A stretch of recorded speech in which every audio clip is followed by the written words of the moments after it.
Bonjour.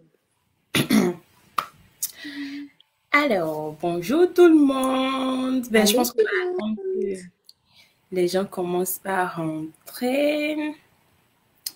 Euh, je pense que Gaël est là. Est-ce qu'on devait le rajouter maintenant? Oui, on Je peut. rajoute. Ok. Allô, bonjour Gaël Germain, c'est ça? Ouais, bonjour tout le monde, vous allez bien? Oui, on va bien. Merci d'avoir accepté notre invitation. Donc, on est en train d'attendre petit, deux petites 3 minutes, le temps que les gens se connectent. Donc, bonjour déjà à ceux qui sont là. On adore ceux qui sont ponctuels. On va justement parler de ponctualité la prochaine fois parce que, comme vous avez remarqué, on commence vraiment à 10 heures, pile, pile, pile, tout le temps parce que c'est important de respecter le temps des gens. Donc, bonjour à tous. Et puis, pour ceux qui sont nouveaux sur la page, bienvenue à vous, bienvenue sur For For All. Et si vous vous demandez qu'est-ce qu'on fait là, mais For For All, c'est une page qui a été mise en place bientôt 1 an, hein? Bientôt 1 an que ça a commencé, ça commence durant la COVID, donc c'est les bons côtés de la pandémie, qu'on a du temps, mais on pense à des choses. Donc, la page a été mise en place pour qu'on discute, comme ce qu'on va faire ce matin, on discute de sujets qui sont important pour le développement des jeunes béninois en particulier. Donc, on parle de différents sujets, mais dans le contexte particulier du Bénin. Et donc, c'est un peu ça. Donc, on évite des entrepreneurs, on évite des gens qui sont plus ou moins experts dans leur domaine. Et puis, on discute aussi pour partager nos expériences, notre compréhension de certains sujets, un peu comme ce qu'on va faire aujourd'hui. Et puis récemment, on a atteint 1000 abonnés, donc on est super content. Et puis, on vous remercie d'être sur la page. Et puis, si vous avez des sujets à discuter, n'hésitez pas, écrivez-nous. Et puis, ça me fera un plaisir d'organiser tout ça. Donc, aujourd'hui, on veut parler de fake news. Donc, déjà, pourquoi on veut parler de ce sujet-là? Je dois dire, c'est récemment que j'ai discuté avec un collègue au bureau et puis dans les cas des vaccins, il m'a fait écouter un audio, mais j'étais comme, what? Genre, l'audio disait, tu sais, qu'il faut pas prendre les vaccins. C'était un audio qui circulait justement sur les réseaux sociaux, sur WhatsApp en Afrique, au Cameroun plus précisément. Et puis, l'audio disait, qu'il faut prendre les vaccins parce que les vaccins, ça a été mis en place par les francs-maçons et que c'est une manière pour contrôler un peu le monde et que spécifiquement les vaccins qui sont envoyés en Afrique, quand vous les prenez, votre espérance de vie, c'est de 7 ans en plus. Donc, si vous prenez ça aujourd'hui, il vous reste 7 ans en plus pour vivre. Et puis là, il dit, oh, vous savez, je suis actuellement au Canada et puis on est dans un séminaire, on est en train de justement de discuter de ça. Et puis ça circulait. Et puis c'est mon ami qui m'en a parlé parce que sa mère a écouté ça et lui a dit, ah, je sais qu'au Canada, la vaccination évolue beaucoup rapidement, mais mon fils, ne le prends pas parce que si tu prends ça, tu auras 7 ans à vivre.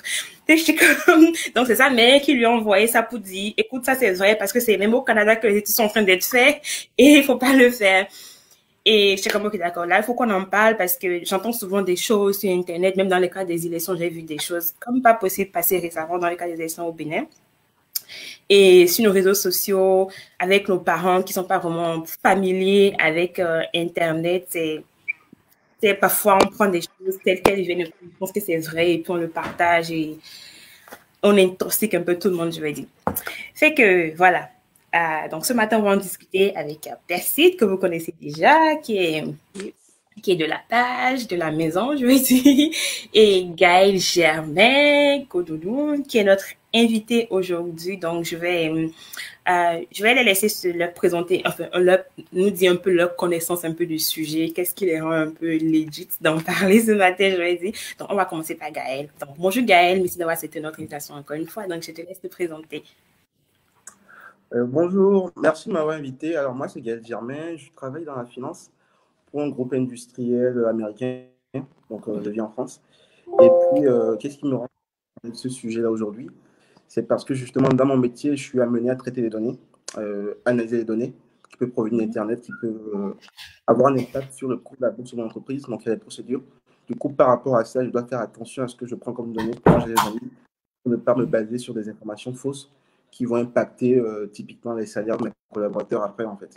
Donc, sur ce sujet-là, c'est ce qui fait aujourd'hui que je fais plus attention à la partie véracité des informations. Et puis, par le passé, je tenais un blog, du coup, j'écrivais l'habitude d'écrire. J'ai l'habitude aussi de faire attention à d'où est-ce que je provenais mes sources, quelle est la qualité de l'information que je repartageais. Exactement. C'est qu'on est content de savoir aujourd'hui parce que j'imagine que le travail, c'est encore plus, comment je vais dire, critique. Donc, il faut faire vraiment attention avant de partager des données professionnelles. Donc, merci d'être là.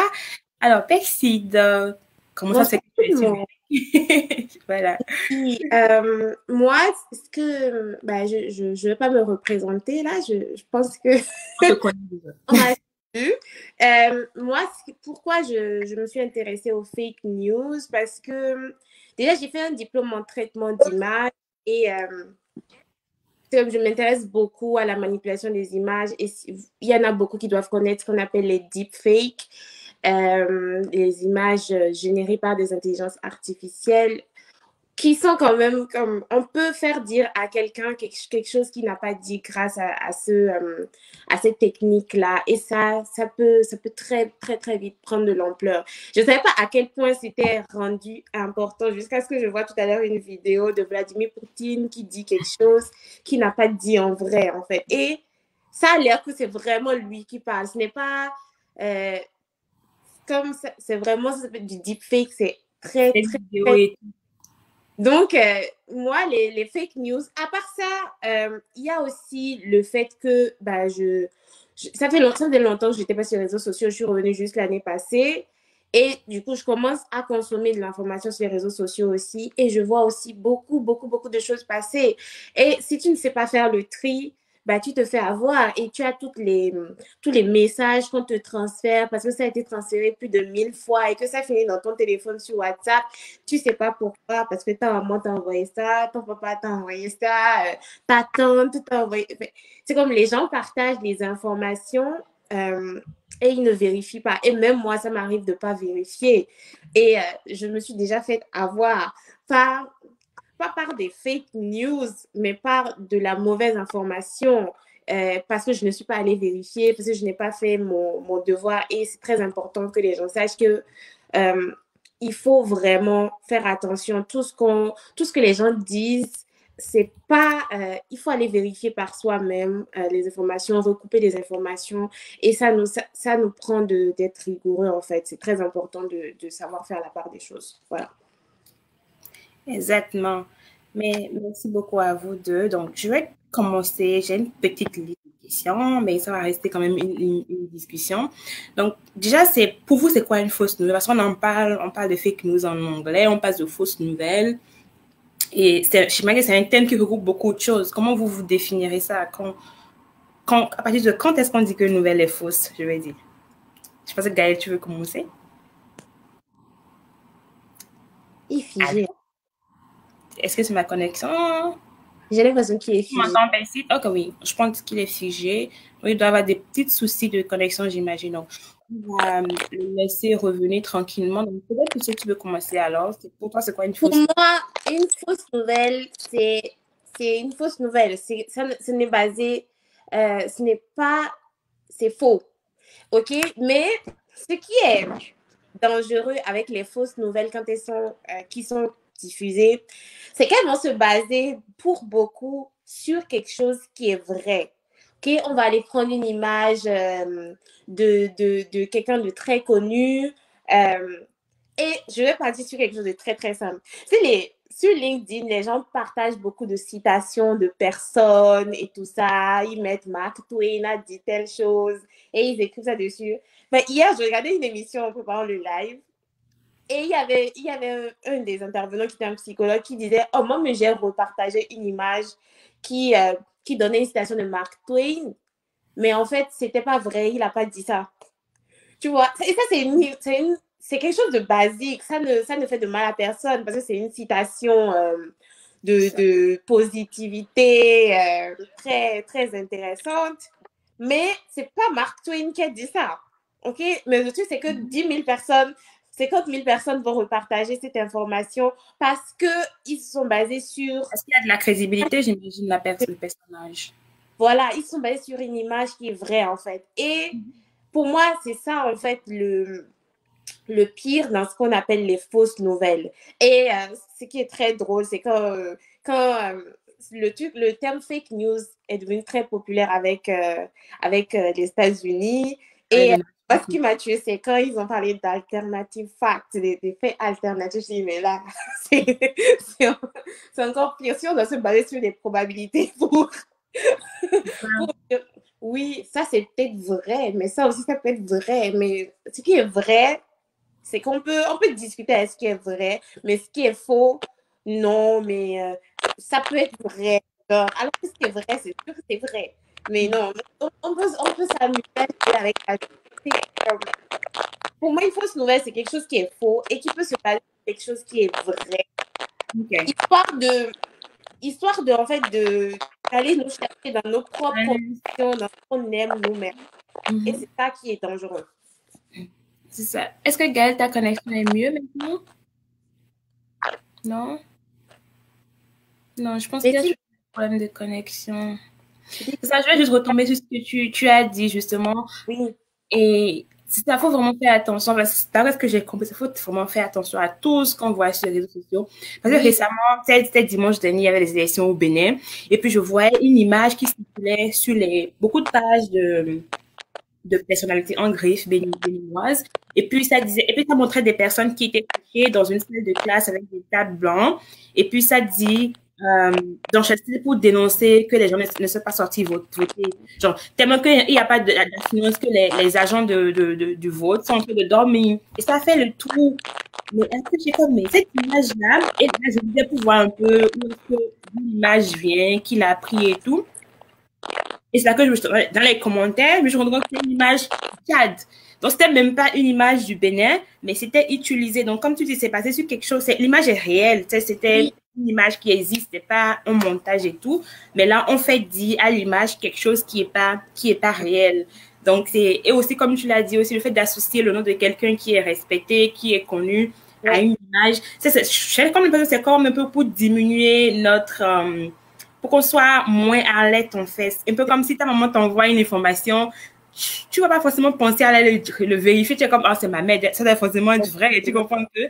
Alors que c'est ça, faut vraiment faire attention à un peu de tout ça. Donc, c'est une fausse image, une fausse nouvelle, c'est quelque chose qui est, tantôt je parcourais pour voir comment les gens le définissaient, et puis c'est comme tu l'as dit, c'est quelque chose qui est soit totalement faux, soit partiellement faux, et qui peut être basé sur des faits qui sont vrais, en fait. Donc, faut vraiment faire attention. J'espère que Gaëlle va revenir parce que c'est ça. J'étais intéressée à savoir comment il utilisait justement ça dans le cadre de son travail. Et c'est ça, je pense qu'il y a des petits problèmes de connexion, donc je vais encore attendre un peu. On va continuer la conversation avec Percy quand même.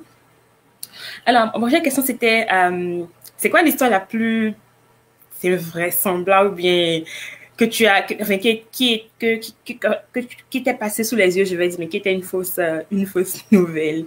Soit tu as une anecdote, quelque chose. Je sais que chacun a sa petite histoire de nouvelle, mais. Pas tellement, mais les images, les informations les plus fausses qui sont. C'est les théories du complot.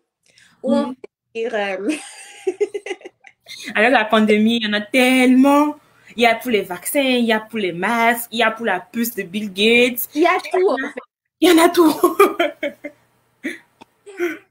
Oui, Emmanuel. On a une invitée. Bonjour, Emmanuel. On m'a fait une vidéo d'un homme qui disait que la pandémie, là, que c'était quelque chose qui était préparé, qu'il y a eu un signal qui a été donné par telle personne à tel moment de l'année, et que là, c'était le lancement de la pandémie, et qu'en décembre, on était déjà tous rendus dans la...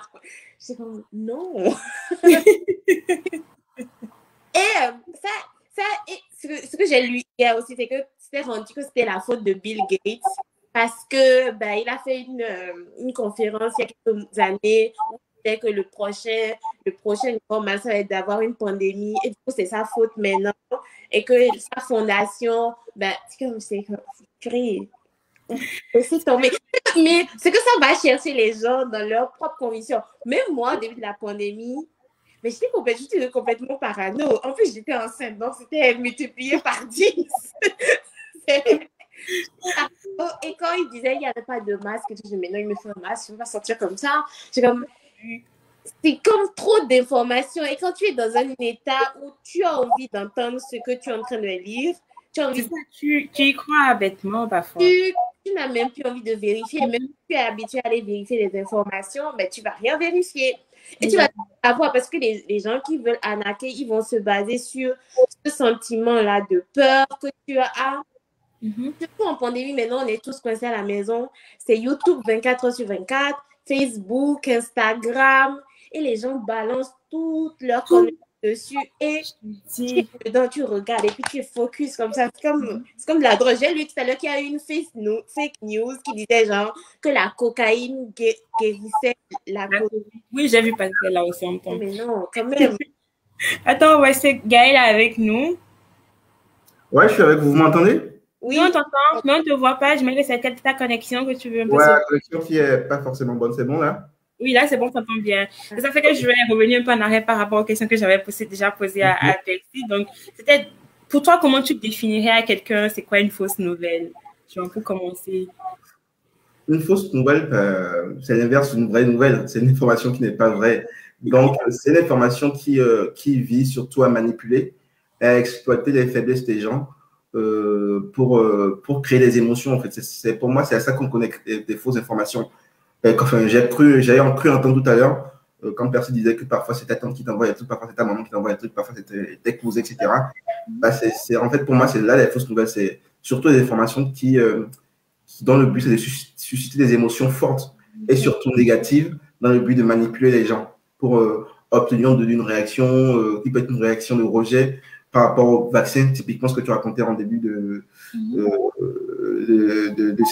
cette discussion-là. Donc, c'est surtout ça, c'est une information qui n'est pas vraie. Donc, on peut prouver plus ou moins facilement qu'elle n'est pas vraie et dont le but principal est de manipuler les gens dans une direction donnée. Donc, typiquement, pour reprendre l'exemple des vaccins, quand il y a beaucoup d'Africains qui me disent aujourd'hui qu'ils ne veulent pas se vacciner contre la COVID-19, moi, je leur réponds, mais on a tous été vaccinés contre la rougeole.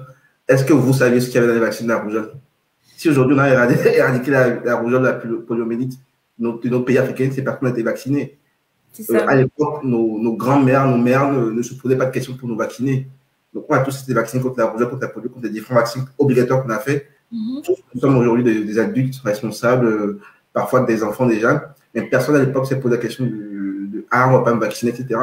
Donc, il y a parfois qu'on reçoit une information aussi pour savoir si c'est une fake news ou pas, de voir quelles sont les réactions qu'elle génère en nous. Si c'est une réaction trop forte, une réaction négative trop forte, trop chargée en émotions, donc c'est une petite alerte déjà qui peut nous orienter à attention, cette information-là. Est-ce qu'on n'est pas en train d'essayer de me manipuler par rapport à cette information-là? Merci pour ce point-là, parce que c'est vrai que, en effet, c'est un peu ça, un peu comme Persil le disait, c'est ça vient te chercher souvent les informations comme ça, et puis ça se base en je ne me rendais pas compte, mais c'est vrai que c'est souvent des choses qui viennent te chercher toi-même dans qui viennent te remettre en question tes convictions, et facilement tu tombes dans le panneau, en effet. Donc, quand ça j'ai des émotions trop fortes, faites attention. Je vais retenir ça de ta réponse.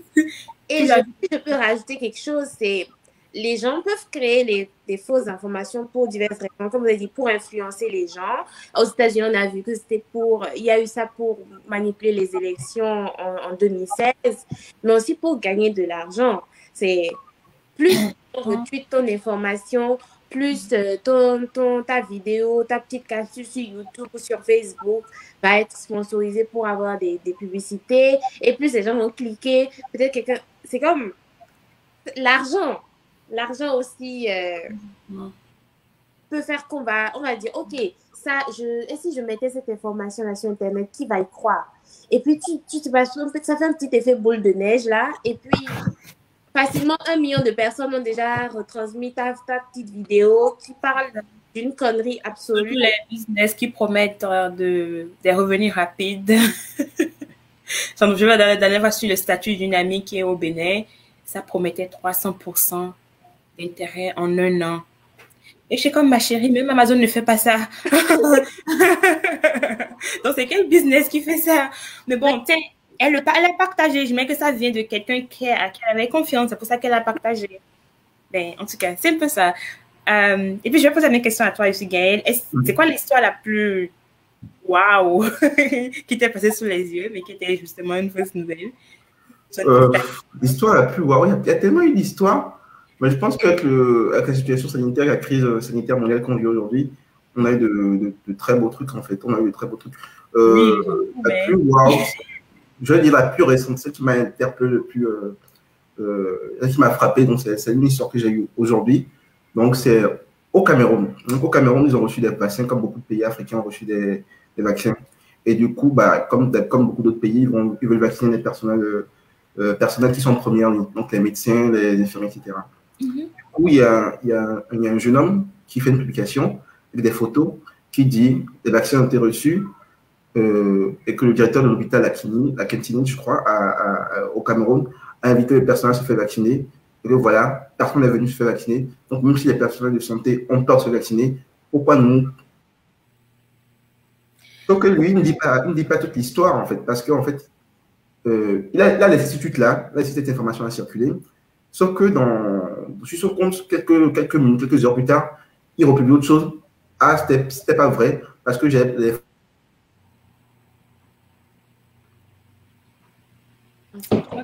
petit souci de connexion. Oh. Peut-être que Gaëlle, tu devrais couper ta caméra.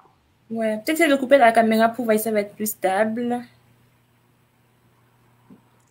Oui, mais c'est... Ok. Les boules de neige, là, c'est comme... Ouais, c'est bon? Ok, oui, là, c'est mieux. Donc ça, c'est juste un exemple, en fait, de quelqu'un qui a partagé une fausse information, peut-être de bons sentiments, sauf que ceux qui sont, par exemple, ceux qui vont sur Twitter, donc j'avais sur Twitter, qui vont sur Twitter ou sur Facebook rarement, peut-être une fois dans la journée, et qui voient ça, vont avoir peur, vont peut-être pas voir la seconde information qui démentit et qui contradit ce qu'il a partagé lui-même, en fait. Et vu que la première information génère comme tout à l'heure, ce que je disais, des émotions fortes, bah, tout de suite, on est happé par ça, on est pris par ça. Et la deuxième information, donc ça a généré beaucoup plus de retweets, beaucoup plus de favoris, beaucoup plus de partages, beaucoup plus de j'aime. Et la deuxième information qui démentit, bah, ça n'intéresse personne en fait. Parce qu'on voulait vraiment le savoir. Parce qu'on a un contexte de peur, ou un contexte où c'est une maladie qui fait peur. Donc, même les scientifiques ne savent pas encore tout ce qui se passe avec cette maladie-là. Donc, forcément, quelque chose qui va dans le sens, forcément, c'est mauvais. Donc, oui, on ne veut pas forcément se faire vacciner. Et comme ça, une fausse information. Donc, c'est l'exemple le plus frappant que j'ai vu aujourd'hui, en fait. C'est comme ça d'une publication d'un jeune monsieur qui est dans son coin, qui pensait faire une bonne info, qui pensait faire une bonne action, et qui lui-même se rend compte que son action, son information qui est partagée, est fausse. Donc, qui derrière a déjà 4000 vues, 4000 retweets et 5000 j'aime. C'est ça. Donc, potentiellement, 4000 personnes potentiellement 4000 personnes au moins qui ont vu l'information, qui pensent que c'est vrai et qui vont éventuellement refuser de se faire vacciner. Donc, c'est assez tragique, en fait. Et cette même personne-là, qui derrière se contradit, dit, en fait, j'avais tort. Mais comme ce n'est pas ce qui intéresse les gens, bah, dès que tu sais 4000 là, c'est juste la moitié qui vont voir sa réponse qui dit, ah non, j'ai tort, j'avais tort, c'est pas forcément l'information vraie que j'avais partagée. Donc, c'est ce qui m'a marqué le plus aujourd'hui, mais les faits que nous envoient tous les jours, en fait. C'est un peu ça. C'est sûr qu'avec la COVID, genre, je sais pas, c'est parce qu'on passe beaucoup plus de temps sur les réseaux sociaux et autres, là, mais c'est comme si ça sort de partout tous les jours, tu en vois de tous les jours. Moi, ce qui m'avait le plus marqué au début de la pandémie, c'était au début de la pandémie, je suis dans un groupe de discussion sur WhatsApp familial. Et puis, mais souvent, tu sais, quand je vois les messages comme ça passer, je les lis même pas. Quand je vois que c'est transféré plusieurs fois, là, je lis même pas. Mais là, je vois, ça parlait là, je vais en parler parce que c'est une information publique, donc je ne suis en train de diffamer personne. Le monsieur qui a mis en place Happy Palu au Bénin.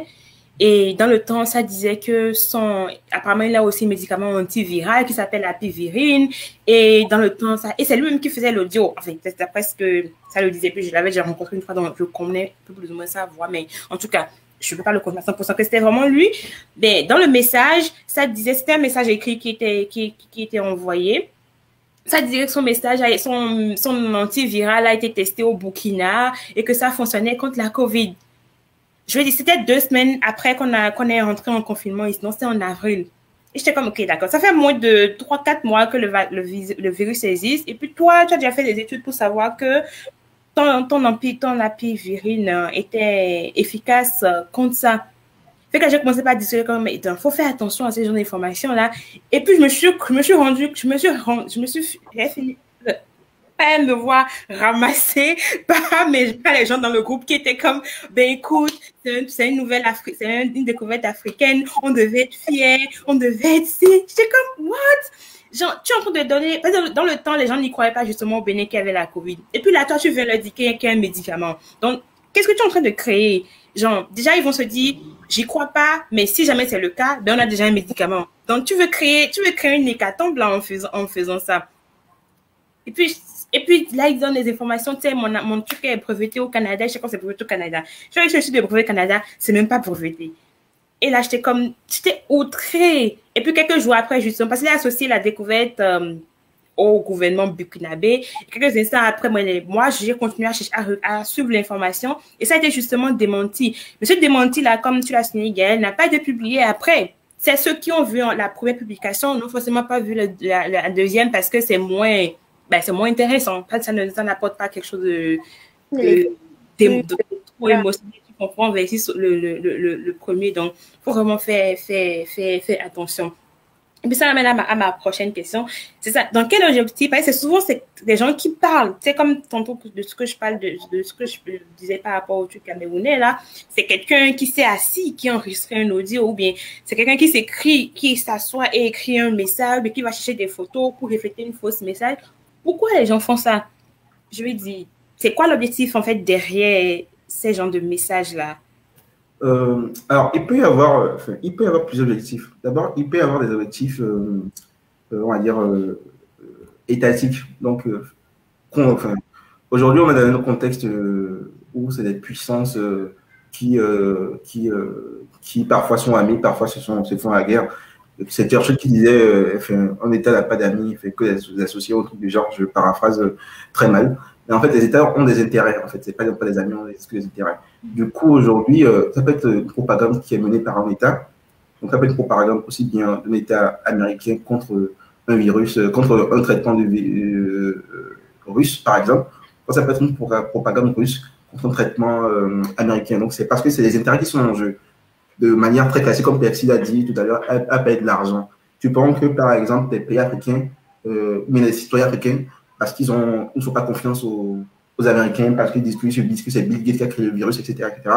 Donc, typiquement, ils vont encourager leur État à aller acheter des vaccins chez les Russes ou chez les Chinois. Donc là, on se dit que oui, on se protège, on ne fait pas confiance aux Américains, mais derrière, on va quand même donner notre argent aux Russes ou aux Chinois. Comme typiquement, ça peut être les Américains qui peuvent avoir influencé, qui peuvent vouloir influencer dans un sens ou un autre. Donc, il peut y avoir d'abord, à l'échelle supranationale, cette manière de vouloir jouer sur les opinions. Donc, tous les États font ça, en fait. Tous les États font ça. Même mon petit État du Bénin peut jouer aussi là-dessus. C'est une lutte d'influence au niveau mondial. Donc, c'est les règles du jeu. Tout le monde joue avec ça. Ah, c'est le premier niveau. Second niveau, c'est... Oui, je t'écoute. Une petite précision, genre, tu veux dire que même les gouvernements sont impliqués dans ce genre de propagande-là, c'est ça? Oui, même les gouvernements sont impliqués dans ce genre de propagande. En fait, c'est quelque part, c'est normal. Je te donne un exemple. Supprenons qu'au Bénin, par exemple, la SPE veut gagner un marché. Les marchés sont ouverts. La SPE veut gagner un marché au Togo, par exemple. Forcément, la SPE va essayer de faire des actions d'influence pour décrocher son marché au Togo. Même en termes d'individus, supprenons que moi, je suis au Bénin, je veux décrocher le marché auprès du ministère de la Défense, le ministère de l'Intérieur, le ministère des Finances. Forcément, je vais dire, mon produit est meilleur. D'ailleurs, le produit de l'autre a des défauts que mon produit n'a pas. Donc, ça dépend du degré auquel je veux le faire, en fait. Peut-être que mon produit a 10% de défauts, alors que le produit de l'autre, je ne sais pas. Mais pour moi, je sais qu'il a juste 10% de défauts.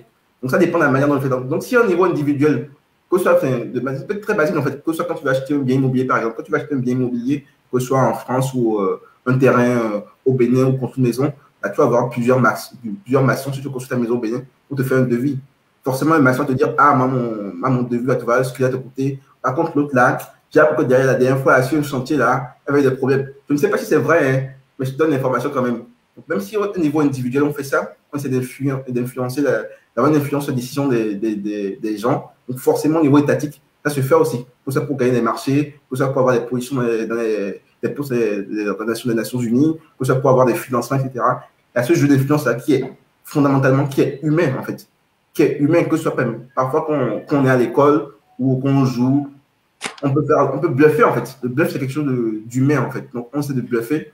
Et ça se retrouve au niveau supranational, en fait. Donc, ça, c'est quelque chose de normal. C'est pas que les gens sont mauvais, les gens sont méchants. Quelque chose de normal. Donc, pas moi, quand je vais acheter un bien immobilier, je viens voir le propriétaire, je lui dis, bon, moi, je vais mettre 10 millions. Et l'autre, il a plus d'argent. Il dit, bon, moi, je ne veux pas que l'autre achète, moi, je veux mettre 15 millions. Bah, c'est aussi une action d'influence. On veut influencer le propriétaire pour qu'il me vende le bien, en fait. Donc, si au niveau individuel, on le fait, forcément, au niveau supranational, puisque au niveau supranational, c'est l'intérêt de millions de citoyens. Donc, forcément, c'est de faire.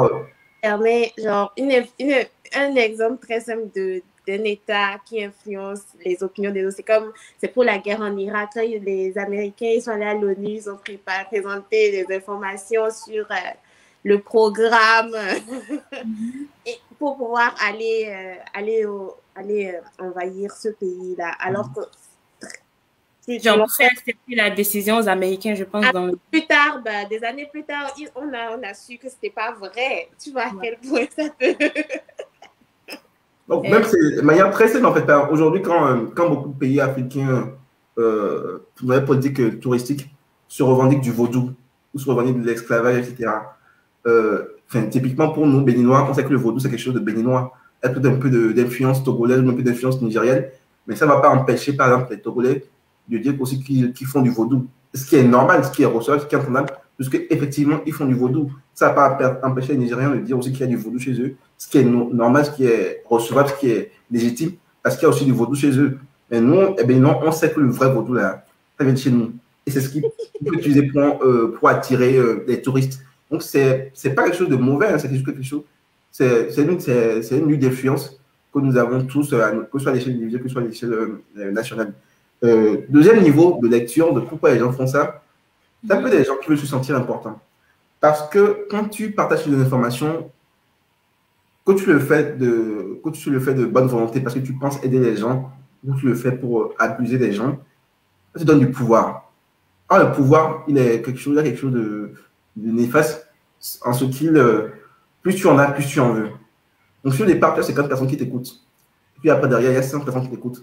Et puis après, il y a 1000 personnes qui t'écoutent. Tu finis par croire un moment toi-même à ce que tu racontes. Si au début, tu fais ça pour la blague, tu vas finir par t'enfoncer dedans. Tu vas finir par t'imprégner de ce que tu racontes. Donc, il y a aussi cette dimension un peu, on va dire, un peu psychologique qui fait que les gens, pour se rassurer, pour avoir de l'influence, pour avoir du pouvoir, racontent, partagent un peu des fake news où on raconte pour gagner cette position-là par rapport à leur père, par rapport à la société. Pour se sentir un peu plus légitime, pour se sentir écouté. Quelque chose de très important aujourd'hui, c'est on a des réseaux sociaux, il y a beaucoup d'informations qui circulent, il y a énormément d'informations qui circulent. Ouais. Parfois, on peut être perdu, on peut tous être perdus par l'ensemble d'informations qui circulent. Donc, le fait de savoir, de pouvoir agréger les gens autour de soi, ça donne un minimum de pouvoir. Donc, tu peux orienter après derrière pour gagner de l'argent, ou pour gagner de l'influence, ou pour avoir un poste, etc. Donc, pourquoi abandonner ce pouvoir-là en fait? Donc, il y a une notion de pouvoir derrière qui fait que les gens veulent partager des fausses informations pour garder cette influence sur les gens. Ok.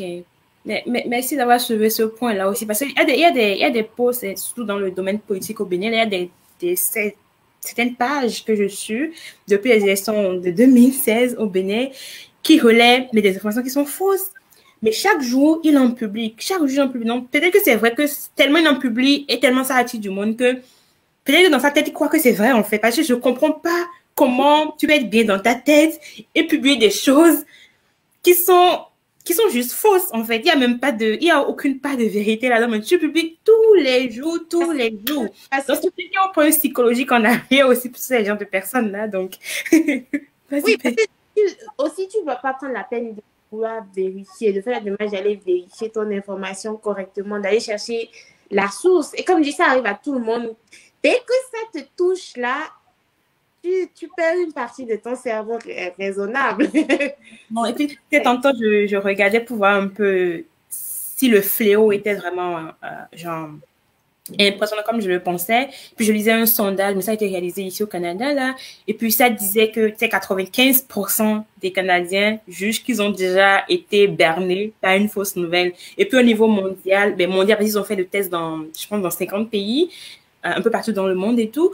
Au niveau mondial, c'est 83% de personnes qui jugent qu'ils ont été une fois déjà bernés. Et puis on parle de berner, mais récemment, moi, j'ai été bernée par rapport à ça aussi parce que, tu sais, c'est juste une petite seconde où tu dois prendre pour réfléchir. Et quand tu manques ce seconde-là, non, tu es déjà à tête, tu es déjà dedans, en fait.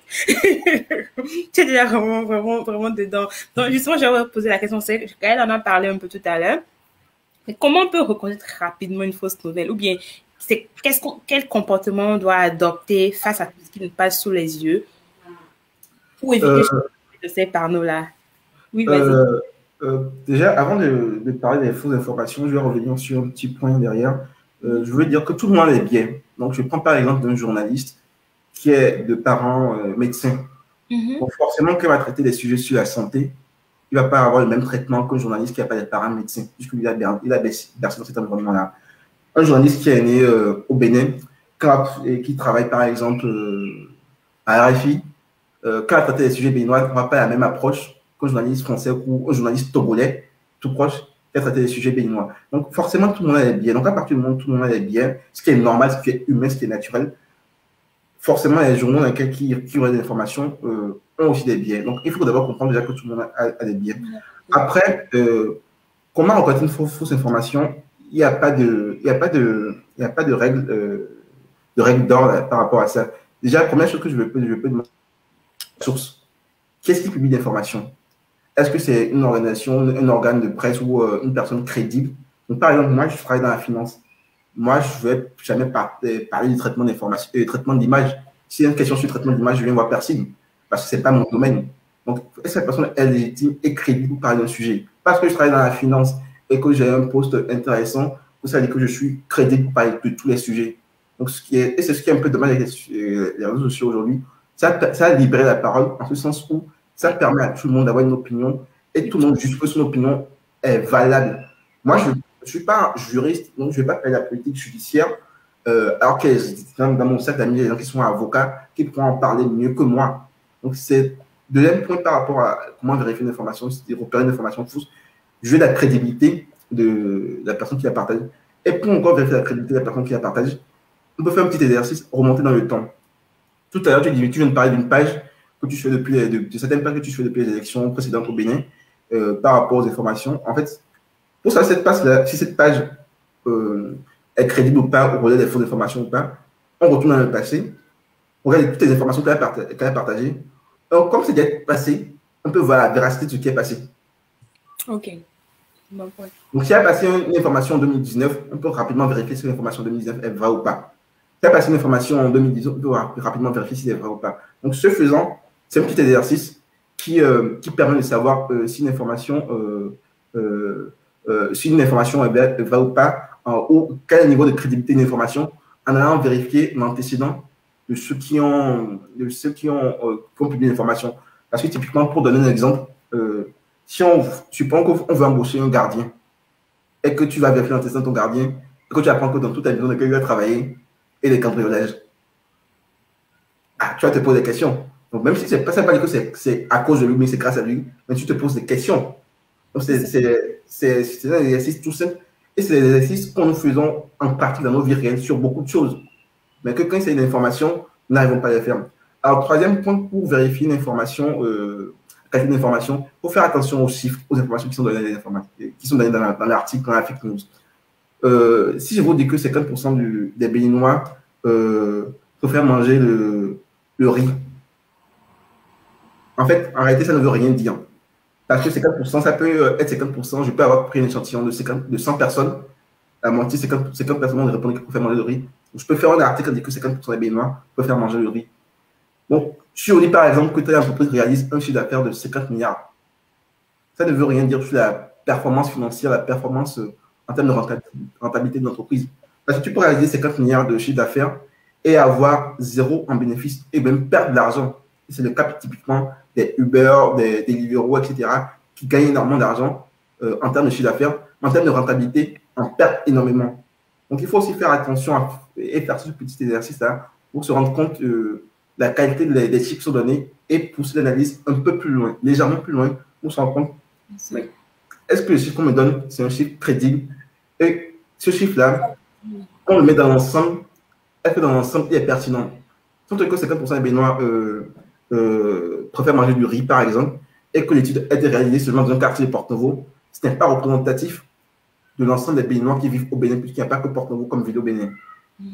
Donc, par contre, que 50% des Béninois préfèrent manger du riz, et qu'il se fait que 50% des Béninois ou 100% des échantillons vivent dans une seule même ville, là, c'est plus représentatif.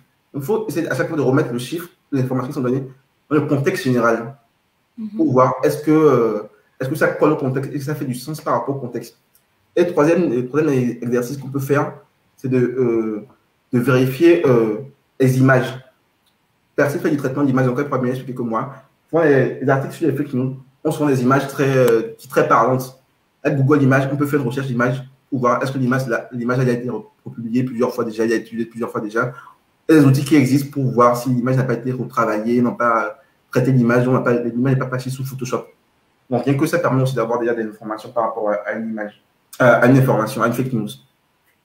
Et moi, je rajouterais, en fait, il faut aller au-delà du titre d'un article. C'est un article que vous êtes en train de lire. Il faut aller au-delà du titre. Parce qu'on va juste voir le titre qui fait un attrape-nigo. Tu vas lire le titre, ça va être sensationnel, mais tu ne vas pas lire ce qu'il y a dans l'article. Okay? Il faut lire ce qu'il y a dans l'article pour se rendre compte si ce qui est dit à l'intérieur est vrai. Et comme Gaëlle a dit, regarde l'image.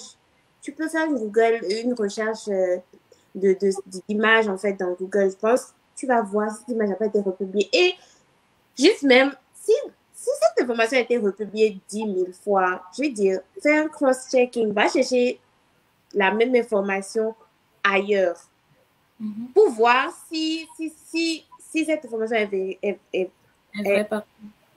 a une forme de véracité dedans. Et si tu as un doute, il faut vraiment aller vérifier. Et si la source, tu ne la connais pas, va chercher l'information sur la source. S'il n'y a pas de source, bah, ce n'est pas la peine d'aller chercher. Il faut avoir qu'il y ait une source.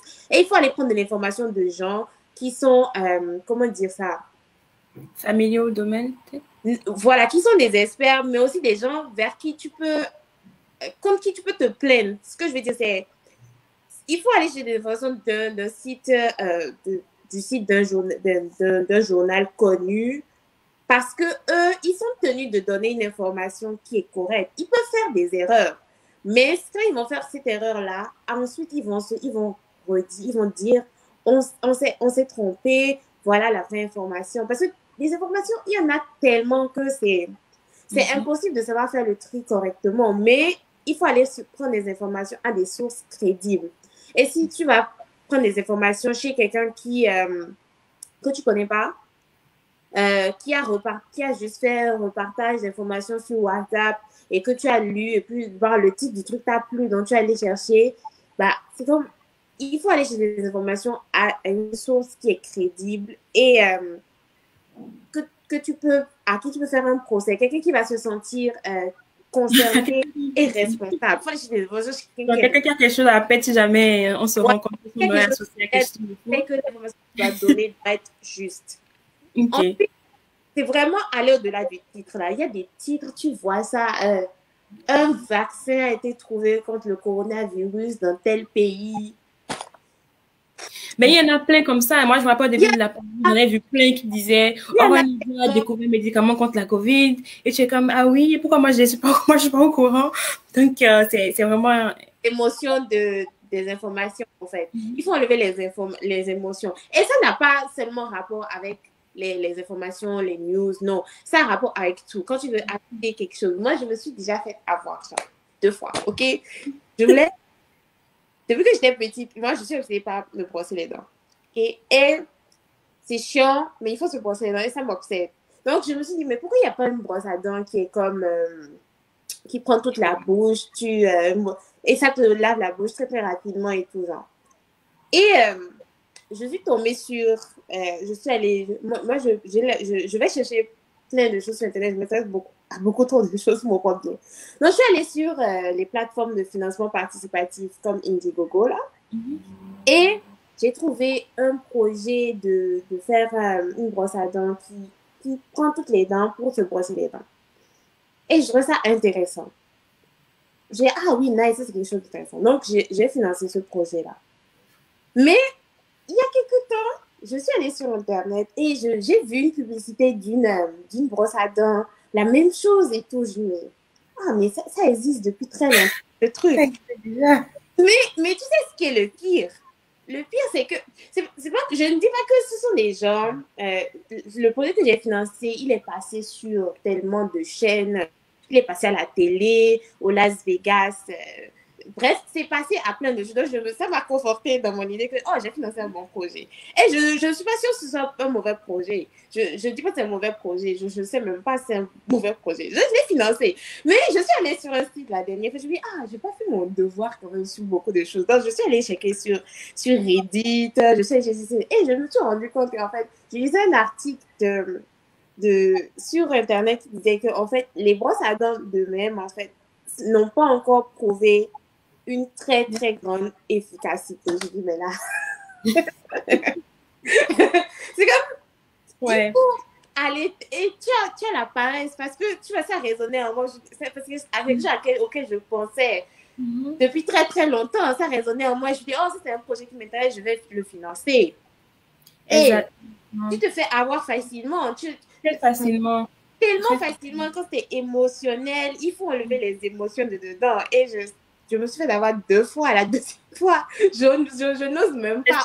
Les gens qui font ça savent qu'il y a les émotions en arrière. Fait que je vais quand même prendre un petit temps pour résumer cette tête, parce que c'est vraiment important. Donc, comment on reconnaît une fausse nouvelle? Et je pense que le premier point, c'est un peu comme Gaëlle a dit au début. Quand ça vient trop vous chercher, ou bien quand c'est trop normal pour vous, prenez une pause et vérifiez. Ou bien quand ça gère des émotions trop positives, intenses, trop négatives, intenses, prenez une pause et vérifiez. Deuxième chose, toujours vérifier la source de qui a publié. Oui. Toujours vérifier d'où est-ce que ça vient. Troisième chose, comme l'a dit Percy et Gaëlle aussi, le titre, mais lisez aussi le test. Comme tu l'as dit souvent, comme au début, on voit genre 90% des Béninois pensent si, mais quand tu lis dans le test, tu te rends compte que, comme Gaëlle a dit, c'est fait sur 2-3 personnes. C'est pas représentatif.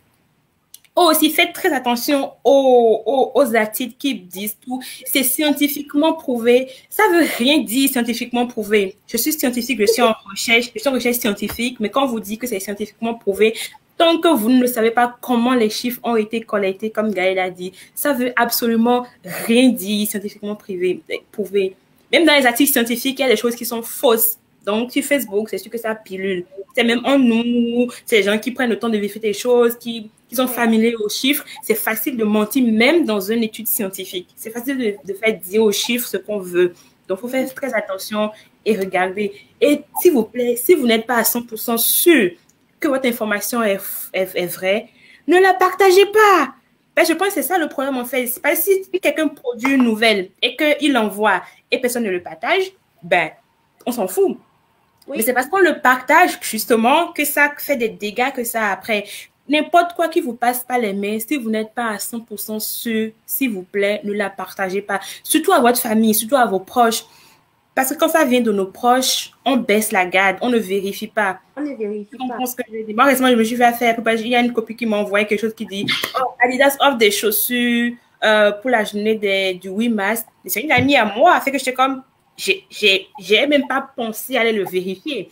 Alors que si c'était sur Internet, si c'était dans un groupe, je l'aurais vérifié. Mais vu que c'était une copine à moi, en qui j'ai confiance, j'ai pas vérifié. Donc, quand vous voulez partager des informations à vos proches, n'importe quoi, assurez-vous que c'est vrai. Parce que nous aussi, on participe à... Exactement. Là en place aussi. Et quand on passe de sources crédibles aussi, il y a des sources qui ont l'air qui à première vue ont l'air crédibles.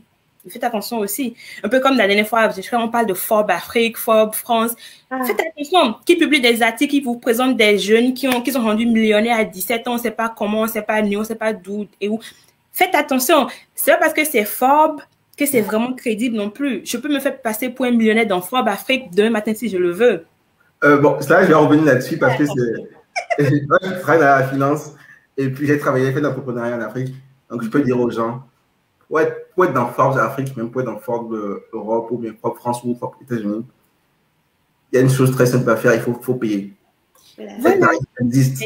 Donc, quand on dit à les gens qui sont dans Forbes, ça ne dénote pas de la crédibilité, c'est pas forcément garant de la crédibilité de ce que cette personne a fait. Donc, quand quelqu'un est dans Forbes, c'est pas forcément un achievement, c'est pas forcément une réussite, c'est combien à payer éventuellement qui travaille. Parce que nous, je sais qu'on a déjà été approché pour être dans Forbes, donc c'est ça. Et autre chose que je veux rajouter aussi par rapport justement, puisqu'on parle d'entrepreneuriat, beaucoup de gens vous diront que ah oui, oui, Bill Gates a commencé avec quand il était étudiant, mais Zuckerberg a commencé quand il était étudiant. Je vais mettre je vais ajouter un peu de contexte à ces informations-là.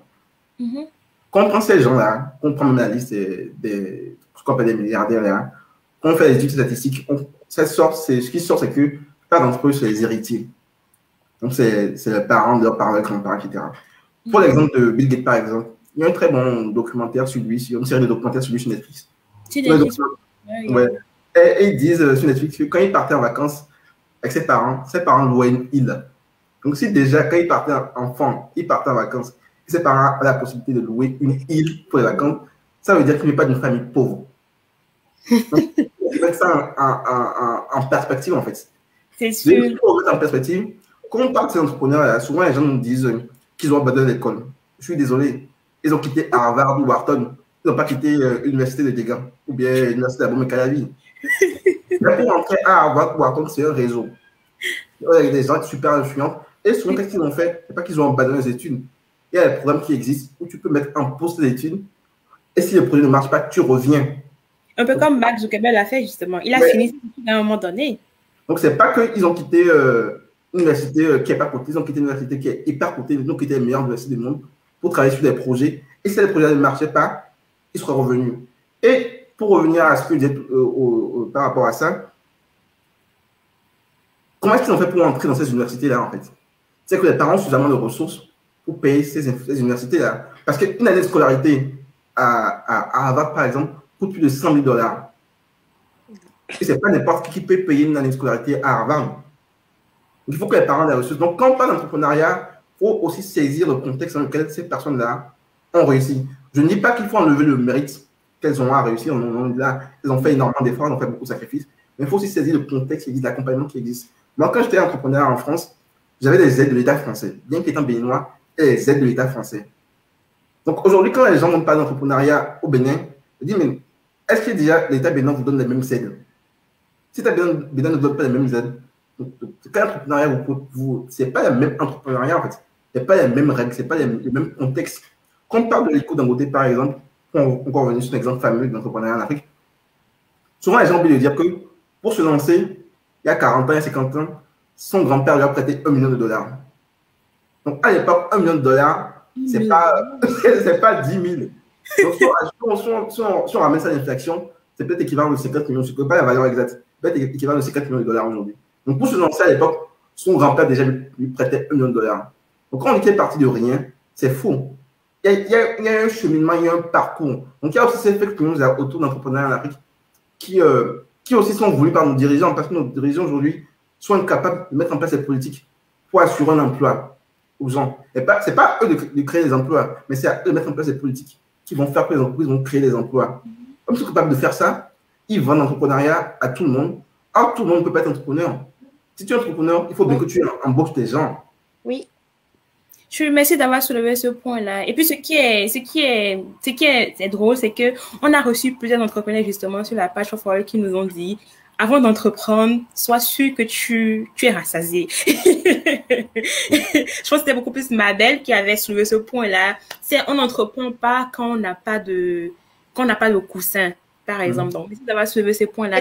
Ça amène justement. Oui, vas-y, Bessie. Je dis, il faut être prêt pour entreprendre. Il faut être prêt. Et ça va justement poser ma prochaine question qui est par rapport à tous ces coachs qu'il y a sur Internet, justement, qui te vendent le rêve qu'il faut partir à zéro, comme tu le dis, parce qu'on voit souvent, oh, c'était dans leur garage, mais ils ne précisent pas que c'était dans le garage d'une maison à $1 million, justement, comme tu le dis.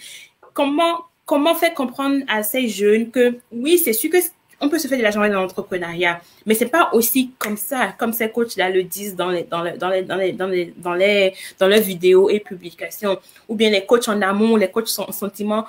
C'est aussi un fléau de fausses nouvelles aussi, et qui gangrène la société un peu, mondiale un peu, mais quand même plus africaine aussi, parce qu'on n'a justement pas les aides que les autres ont.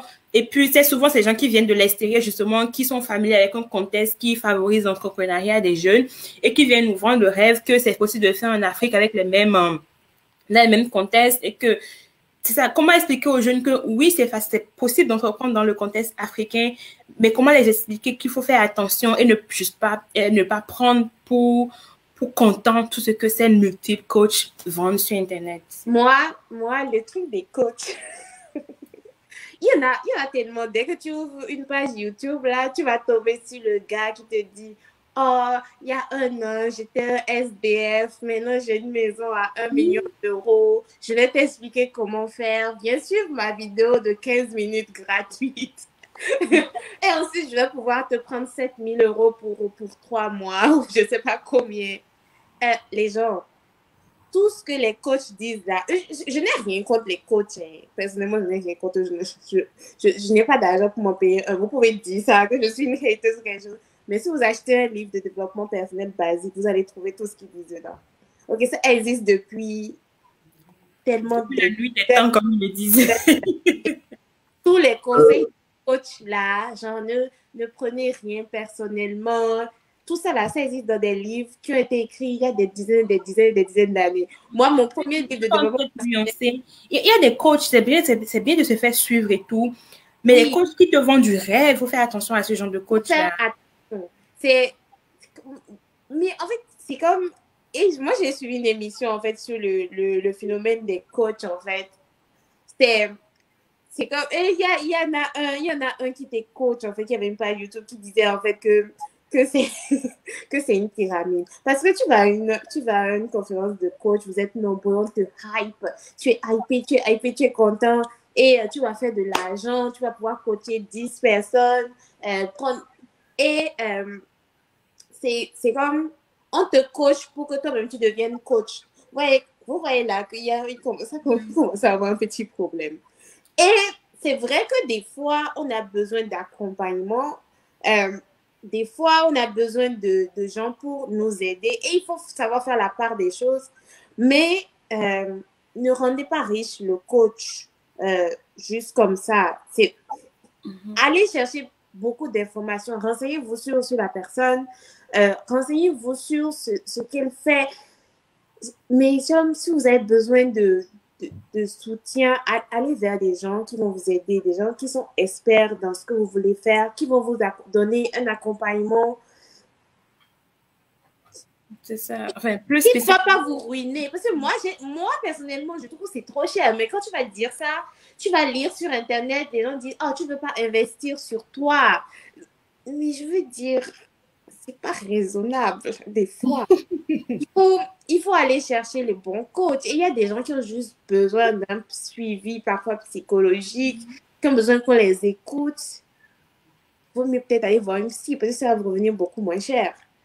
Mais moi, j'ai un avis très tranché sur les coachs. Je n'ai rien contre, mais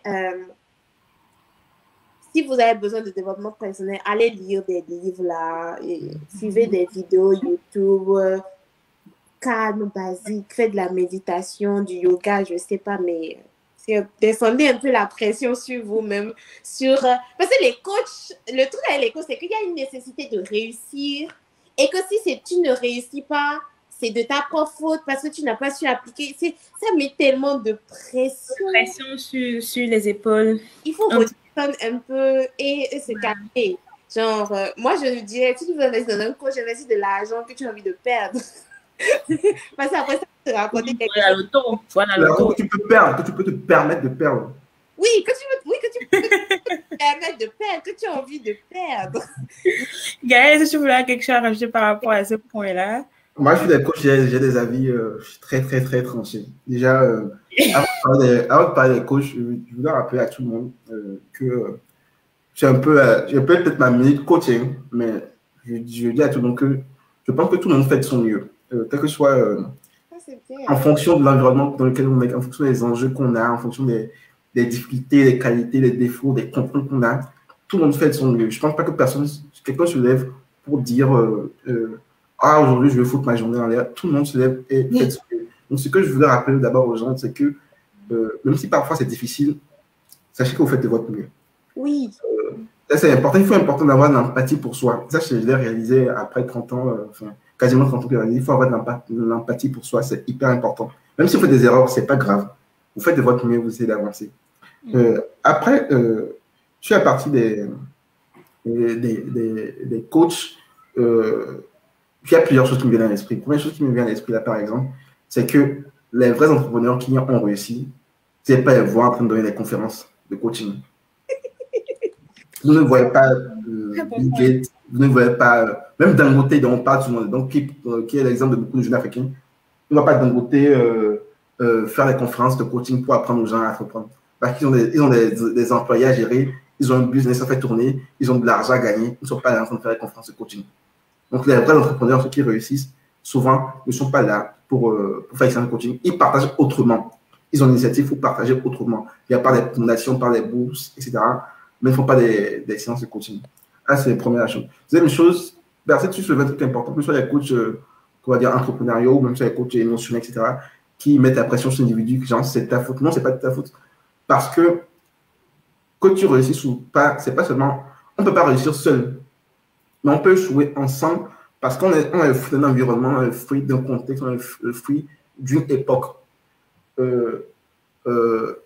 Moi, aujourd'hui, par exemple, de manière très crue, moi, je suis en France, je suis en Occident, c'est mes parents qui ont travaillé pour me faire venir ici, en fait. Donc, je ne peux pas aujourd'hui venir dire que j'ai réussi seul. Ça n'a pas de sens. Donc, si je n'avais pas cet environnement favorable dans lequel j'ai grandi, je ne serais pas là où je suis aujourd'hui. Et du coup, c'est limite, c'est immoral, c'est mensonger d'aller dire à un jeune Africain qui n'a pas eu les mêmes conditions que moi, ah que oui, il faut faire ci, si tu n'as réussi pas, c'est ta faute. Parce qu'il n'a pas eu les mêmes conditions que moi. Il n'a pas eu le même rapport, les mêmes opportunités que moi. Il faut arrêter de dire aux gens, de faire comprendre aux gens que s'ils n'en réussissent pas, mais s'ils réussissent, c'est de leur faute, c'est de leur fait uniquement. Parfois, la société a un impact hyper important, voire très important. Et c'est une culture qui est un peu plus américaine, qui veut faire oublier l'importance de la société, de l'environnement dans la réussite individuelle.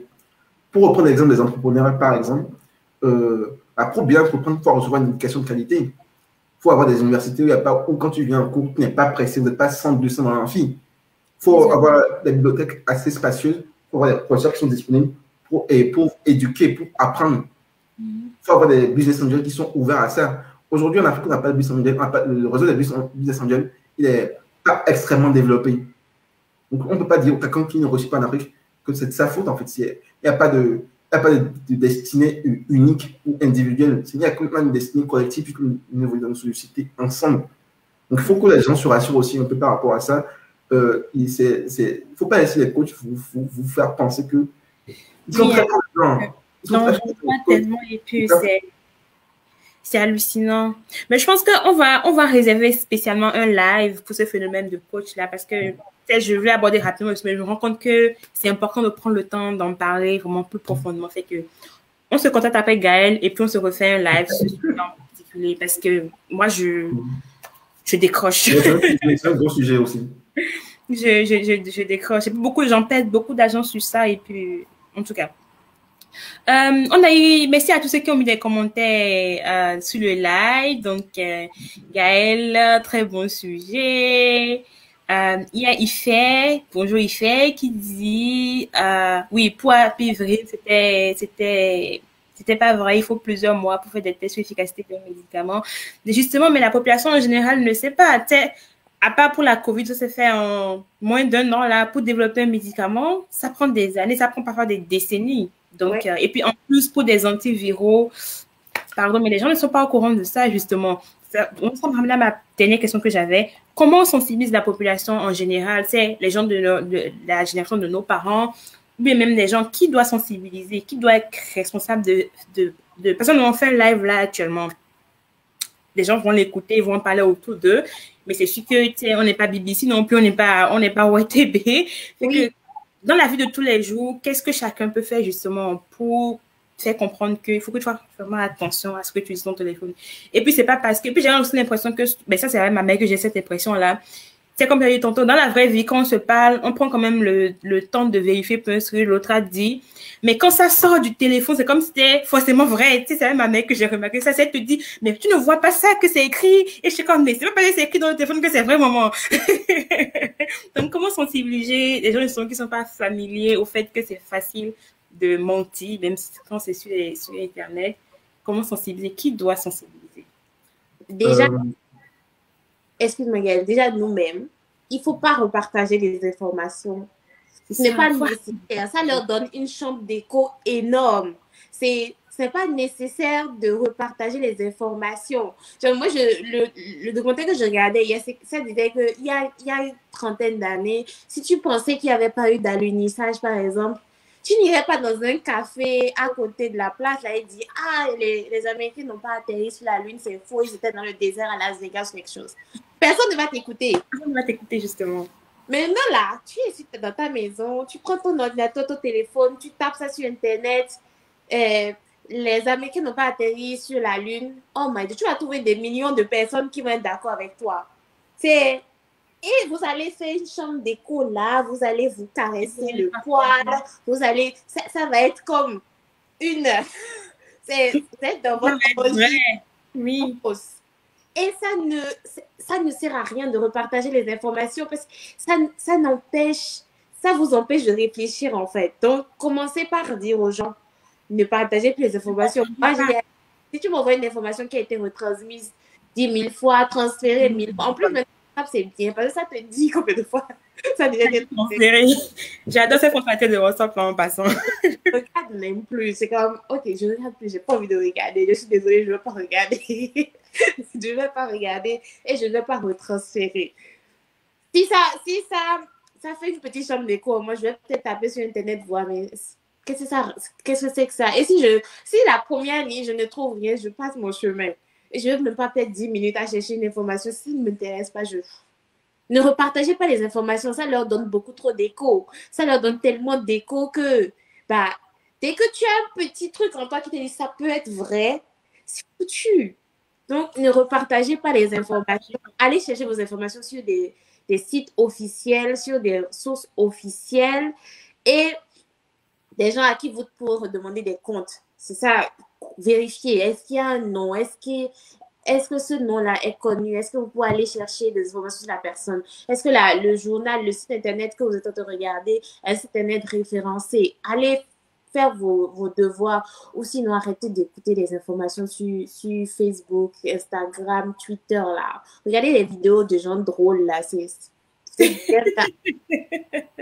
sans impact. Tu as quelque chose à rajouter?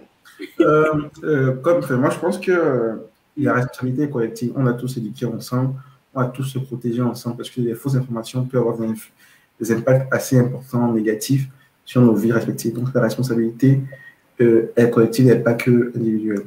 Ensuite, souvent, quand les gens de ma famille, beaucoup plus âgés, la génération d'avant, m'envoient des informations, je leur rappelle que ce n'est pas parce que c'est sur Internet que c'est vrai. Et je leur dis que si on fait un parallèle, tu marches dans la rue et quelqu'un vient te voir, quelqu'un te dit que le vendeur de riz là, que tu vas, c'est pas un bon vendeur de riz. Tu crois la personne ni d'Adam ni d'Ève. Est-ce que tu vas le croire? Pourquoi quand les gens, tu reçois des informations dont tu n'as pas la source d'origine, pourquoi alors croire plus facilement? Parce que c'est la même réalité. Il n'y a pas une réalité Internet ou une réalité la vie réelle. Aujourd'hui, c'est tellement compliqué que c'est la même chose. Donc, des choses qu'on ne ferait pas dans la vie réelle, on ne va pas écouter quelqu'un qui parle dans la rue, qui dit des trucs dans la rue, parce que, il a raison. Personne ne fait ça. On continue notre chemin. S'il a raison ou pas, après, on vérifiera. Donc, il faut aussi faire cet exercice-là de faire attention à ce que les gens nous relaient, ce que les gens nous partagent. Et puis, après, j'ai envie de dire aux gens, si vous avez un doute sur la qualité d'information, comme Bess l'a dit, ne la repartagez pas. Si vous avez un doute, ne la repartagez pas. Parce que encore une fois, c'est la responsabilité collective, en fait. Si vous avez un doute, ne la repartagez pas, mais faites l'exercice, consacrez quelques minutes pour faire une recherche Google un peu approfondie. C'est quelques minutes. Faites la recherche pour vérifier la source d'information. Est-ce que c'est une information vraie ou fausse? Si elle est vraie, OK, vous pouvez la repartager, vous pouvez la redistribuer comme vous voulez. Mais si elle est fausse, là, il va falloir prendre son bâton de pèlerin et dire aux gens que l'information n'est pas forcément vraie, de faire attention. Et ce faisant, vous allez peut-être avoir des retours négatifs qui vont dire « Ah, mais non, pourquoi est-ce que tu me dis ça, etc. etc. » Donc, ils ne seront pas forcément contents parce que vous allez être choqué dans leurs émotions, vous allez aller contre ce qu'ils pensent. Mais c'est quand même nécessaire de faire ça que de laisser les gens s'enfoncer dans les fausses informations. C'est pour la sécurité de tout, parce que limite aujourd'hui, c'est pour des questions sécuritaires, en fait. C'est pour des questions de bien-être de tout le monde, de bien-être collectif, pour les raisons de bien-être collectif. Parfois, il faut prendre son bâton de pèlerin. Parfois, il faut expliquer aux gens que pourquoi telle information est fausse. Et si vous avez encore la chance qu'on parle d'un sujet, que vous êtes expert du sujet, oui, alors là, encore plus, il faut aller en parler, en fait. Enfin, pour les vaccins, moi, je ne suis pas dans la recherche, je ne suis pas dans la science, mais vu la quantité de ressources financières injectées, on voit très bien que c'est différent, en fait. Donc, rien que ça, pour un vaccin, ça prend peut-être 10-15 ans à développer. Mais là, on a mis plusieurs centaines de milliards de dollars sur une courte période. Donc, forcément, qu'on proportionnellement, on met beaucoup plus de ressources sur une courte période, forcément, ça donne un résultat. Même moi, qu'ici, aujourd'hui, si on me dit 50 millions sur mon compte aujourd'hui, bah, moi, ma vie va changer. Donc, forcément, imaginez, si on met des milliards, on injecte des milliards dans les entreprises pour développer des vaccins, forcément, elles pourront embaucher plus de gens, elles pourront recruter plus de gens, elles pourront acheter plus de matériel, elles pourront avoir de meilleurs logiciels. Donc, forcément, elles vont aboutir à un meilleur résultat. Donc, c'est quelque chose de simple, de basique, en fait. Donc, parfois, il faut aussi faire appel à de la raison, tout simplement, pour voir qu'une information est vraie ou fausse. Exactement. Et puis, juste une petite parenthèse pour le truc des vaccins. C'est vrai que tout le monde, beaucoup de gens sont inquiets justement par rapport au fait que pourquoi ça a pris tant de temps. Quand on dit qu'un médicament prend du temps pour être développé, c'est parce qu'il y a beaucoup de barrières, beaucoup de délais au niveau de la réglementation. C'est ça qui prend du temps. C'est pas le travail en tant que tel, c'est le fait de demander le OK à chaque fois. Tu sais, quand tu veux une approbation, même juste pour les essais cliniques, ça prend du temps pour faire rassembler un comité, pour donner des accords. Donc, c'est l'administratif qui prend du temps. C'est pas vraiment des tests en tant que tel qui sont faits au labo qui prennent du temps. C'est l'administratif. Et comme tu l'as dit, vu qu'on est dans une situation d'urgence et que tout le monde a mis toutes ses ressources sur ce point en particulier-là, ben c'est normal que ça aille rapidement. Ben, tous ceux qui étaient là en train de traîner dans leur bureau, en train de dire oh, je fais ça après, ben, ils n'ont pas le choix de faire ça maintenant. Bon, ça explique aussi un peu pourquoi c'est aussi rapide. Il y a beaucoup d'argent, il y a beaucoup de gens dont le temps de travail a été concentré uniquement sur cette question-là. Et quand on a beaucoup de ressources, ça va toujours plus rapidement. Donc, il y a ce petit point-là aussi par rapport au vaccin. Tu sais, je comprends l'inquiétude des gens et tout, mais il faut quand même se baser sur des informations vraies pour prendre ces décisions, pour faire ses choix. Donc, c'est ça. Donc, je vais passer un peu dans les commentaires pour voir ce qui a été dit. Je pense que ça, je l'avais déjà. Oui, les bus sont souvent bien commerciaux. Et puis, ce qui est drôle dans le cas de la pivirine, je pense qu'en même temps, le médicament était à 5 000 et quand ça a été découvert efficace contre la COVID, c'est rendu à 15 000. Donc, oui, c'est souvent commerciaux, mais il ne faut pas jouer avec la santé des gens. Moi, ce qui m'avait outré, c'est parce que c'était au début et puis on n'y croyait pas. Et puis là, tu viens donner un espoir aux gens. Donc, j'étais vraiment fâchée dans le temps, je l'ai dit. Il y a Moheni Keji, merci à toi, bonjour. Chacun recherche son intérêt, d'autres pour avoir l'attention sur eux-mêmes, comme Gaël a dit, et d'autres, c'est pour de la publicité des produits. Il faut juste de partager une fausse information, ceci attire plusieurs personnes. Et puis c'est ça qu'on a dit. Quand vous ne savez pas que c'est vrai, ne partagez pas. Puis même quand c'est vrai, pourquoi vous devez partager tout avec tout le monde? Moi, je ne comprends pas. C'est pas comment je fais quitter des groupes, là, mais plus. Il y a des groupes où c'est que des partages. Il y a personne qui s'assoit pour écrire un message qui vient de lui-même. C'est tout le temps des partages. Pourquoi on se sent obligé de partager des choses? Avant de parler, dites-vous, est-ce que cette information va changer quelque chose dans ma vie? Sinon, ne partage pas avec moi, ma chérie. Mais mon chéri, c'est aussi simple que ça. Obligé de partager. Excuse-moi, pour ajouter quelque chose d'assez important. Moi, je ne suis pas présent sur les réseaux sociaux. Je suis moins présent sur les réseaux sociaux aujourd'hui. Je ne suis plus sur Facebook. Et pour appeler quelque chose aux gens, comme ce que tu dis, c'est dans la continuité de ce que tu dis là. Si une information est nécessaire à ta vie, elle viendra à toi. Si l'information est nécessaire à ta vie, elle vient de toi. Donc, pas besoin forcément d'aller chercher l'information tout le temps. Moi, je suis béninois résident en France. Donc, forcément, si un jour on veut changer les règles du passeport béninois, pas besoin d'être dans tous les forums. Un jour, quelqu'un va forcément m'envoyer ça, quelqu'un de ma famille, soit un ami, qui dit ah, ils ont changé les règles pour l'établissement du passeport béninois en France. Donc, si l'information est nécessaire et importante pour votre vie, elle viendra forcément à vous d'une manière ou d'une autre. Donc, ce n'est pas forcément la peine de faire la course d'informations, d'être dans les forums, les groupes WhatsApp ou dans les groupes Facebook pour aller chercher des informations. Si c'est vraiment important pour vous, ça viendra, ça vous viendra et vous aurez l'information en temps et en heure. C'est ça, je suis pour cette parenthèse. C'est ça. Merci pour le point. Bonjour Taméon, c'est bien de te voir ici. Il faut garder un esprit critique sur tout ce qu'on voit sur les réseaux sociaux et surtout vérifier les informations avant de les partager. Ouais, faut tout vérifier. En fait, moi, à partir de maintenant, quand je vois n'importe quoi, a priori pour moi, c'est faux. Je dois vérifier pour maintenant pourquoi c'est vrai. Faut toujours dire, moi c'est comme ça. Quand c'est partagé plusieurs fois, faut toujours se dire que c'est a priori faux. Ensuite, maintenant, si je veux voir, si c'est important pour moi, je peux aller voir maintenant pourquoi ça pourrait être vrai. D'accord? Sinon, a priori, c'est faux. Comme ça, on fait attention avant de partager aussi. C'est aussi simple. Un point très intéressant, si tout le monde entreprend, il y aura plus juste d'employés. J'ai failli me faire avoir plein de publicité marketing. Ok, je pense que ça, c'était par rapport aux coachs qui promettent que tout le monde doit être entrepreneur. Et puis, c'est comme si quand tu n'es pas entrepreneur, tu es comme...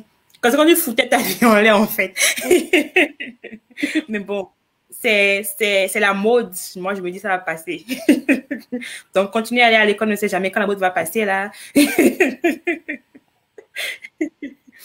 Tous les business et les réseaux sociaux sont basés sur la pyramide de Ponzi et c'est très cher. Ouais, les formations en particulier, là. Des formations à 2000 €. Écoute, si j'ai 2000 € à mettre dans une formation, je pense que je sais ce que je fais déjà. Il y a Marlène qui dit « J'avoue que votre thématique est intéressante, mais ça va être compliqué de maîtriser les informations sur les réseaux. Lorsqu'on considère déjà certains médias qui diffusent des informations truquées, on aura du mal à maîtriser la véracité des informations sur les réseaux sociaux. Chacun fera son expérience. Nous essayons juste de protéger de notre mieux nos proches. » Oui, c'est vrai que même dans les médias traditionnels, même à la télévision et dans les radios, ça passe aussi, mais c'est quand même moins. C'est souvent quand c'est des émissions d'opinion, là, on fait attention aussi. Mais quand c'est des informations et des trucs qui sont faits par les journalistes qui sont censés, en griffe, censés être partiels, être neutres, c'est sûr qu'il y en a, mais c'est beaucoup moins que sur les réseaux sociaux où tout le monde est journaliste, tout le monde est conférencier, tout le monde est coach, tout le monde est tout. Donc oui, c'est sûr qu'il faut tout le temps faire attention, mais encore plus sur les réseaux sociaux. Donc, c'est tout ce que j'avais comme commentaire. Donc, un merci spécial à tous ceux qui nous ont partagé nos opinions, leurs opinions avec nous. Et puis, je le répète encore, si vous avez des choses, des sujets que vous voulez aborder, juste nous écrire un message et puis on organisera ça avec vous. On essaie de recruter, d'inviter des experts sur nos sujets, mais personnellement, on n'est pas vraiment des experts. C'est que si vous vous estimez expert, vous voulez décortiquer certains sujets avec nous, on est ouvert à tout. Donc, ça m'amène à conclure là. Donc, je vais vous laisser la parole si vous avez quelque chose à rajouter chacun, juste pour conclure cette discussion intéressante. En tout cas, j'ai appris beaucoup de choses déjà. Donc, merci. Je vais laisser à Gaël. Tu veux commencer, Gaël? Ouais, merci de m'avoir invité. C'est la première fois que je fais un live où je partage ce que je sais. Du coup, j'espère que j'ai été à la hauteur des attentes. Donc, merci à vous. Et puis, n'hésitez pas, la prochaine fois, s'il y a des sujets, je pense que je vais refaire l'effort. Merci beaucoup. Merci à toi. Merci. Qu'est-ce que je pourrais rajouter? Rien de spécial, juste vérifier les informations. Il y a une chose que j'ai appris, c'est que les fausses nouvelles, ça existe depuis des siècles et des siècles. Là. Il y a eu des fausses nouvelles pendant la guerre pour manipuler un camp ou l'autre. C'est comme ça existe depuis la nuit des temps.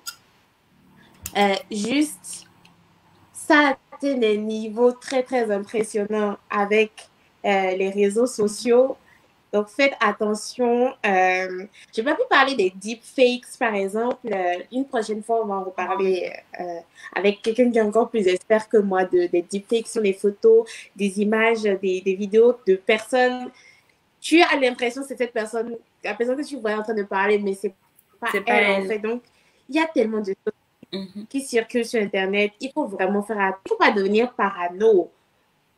Mais il faut faire attention et de vérifier. Si ça vous paraît trop vraisemblable, allez au-delà du titre accrocheur et faites un peu vos devoirs de temps en temps. On ne fait pas ça tout le temps. Moi, je ne fais pas ça tout le temps non plus. Mais de temps en temps, je ne sais pas, peut-être dites-vous que si cette information-là vient le lundi, je ne la partagerai pas. Si c'est le lundi, ne partagez pas. Le mardi, je vais partager 2 informations sans vérifier si vous voulez. Mais faites un peu genre l'exercice de ne pas repartager systématiquement de temps en temps. Voilà. Merci beaucoup, Pessid. Et puis, c'est ça, je ne vais pas répéter ce qui a déjà été dit. Tout ce que moi, je vais dire, c'est faites attention, surtout quand vous envoyez des messages à vos proches, parce que c'est encore plus sensible, parce qu'ils vous croient dès le départ. Donc, c'est encore plus important de vérifier ce que vous voulez envoyer. Et aussi, si vous tenez à partager des choses avec vos proches, envoyez des vidéos drôles, envoyez les blagues. Moi, j'adore recevoir les vidéos drôles, les blagues et tout, parce que ça me fait rigoler. Donc, partagez les vidéos drôles avec nous, mais les informations dont vous n'êtes pas sûr, gardez ça pour vous. Donc, c'est un peu ce que je vais dire. Et puis, merci à tous de nous avoir suivis. Dimanche prochain, on est en congé live.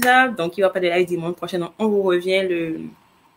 Ah, attends. Est-ce que je chante en de tromper? Oui, dimanche prochain, c'est le 25. Donc, on revient le 2 mai avec un partage d'expérience. Donc, on va vraiment parler de ponctualité parce que c'est un sujet sensible aussi, fait que on va s'en parler. Donc, ça conclut le live. Je vous dis bonne suite de journée ou bien bonne soirée à ceux qui sont déjà en soirée. Et bonne semaine aussi. Je vous souhaite une semaine fructueuse. Et puis, on se revoit dans 2 semaines. Merci à toi. Bye. Merci.